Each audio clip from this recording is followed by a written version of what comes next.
On a drive through Scotland last year, when Flamy Grant pressed the pedal of her rented Dacia Sandero stepway, she preferred to keep the music off. "I drove all the way from London in silence," says Grant, 42. "I mean, I listened to an audiobook, but most of the time there was no music. I even traded my guitar while I was there and returned home with a completely different one."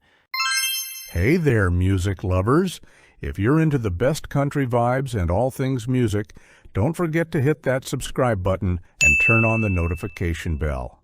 Grant laughs, acknowledging how life's unexpected detours fuel her creativity.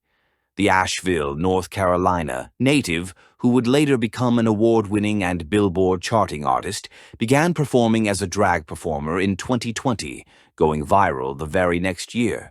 Despite her ebullient, confident public personality, Grant, whose given name is Matthew Blake's, he's an introvert.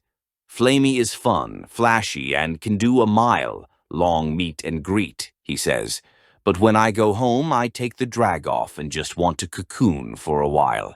The clarity with which Grant describes his emotional needs has evolved over time.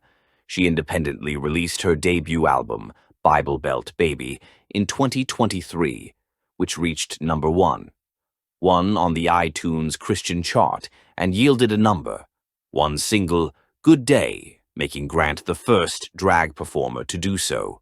Her newest album, Church, is following suit and climbing the iTunes country charts.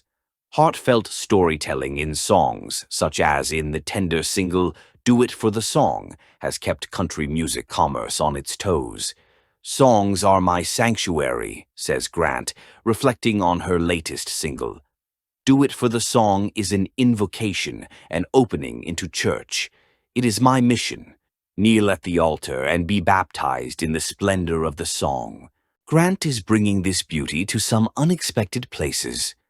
"I've played in over 40 churches in the past year," she shares, noting that her Asheville home was fortunately untouched by Hurricane Helene last fall.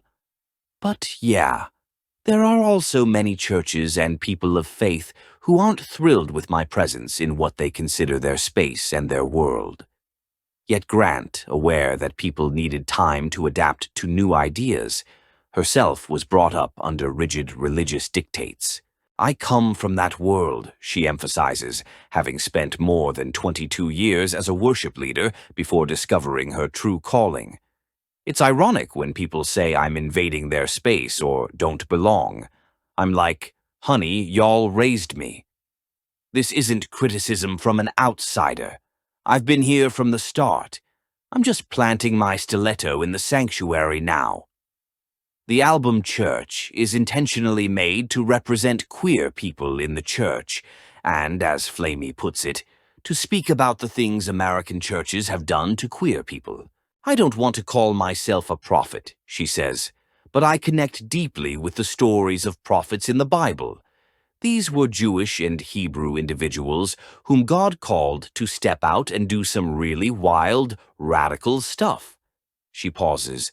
"You have to see me, and I won't let you turn away from the fact that we've got important things to discuss."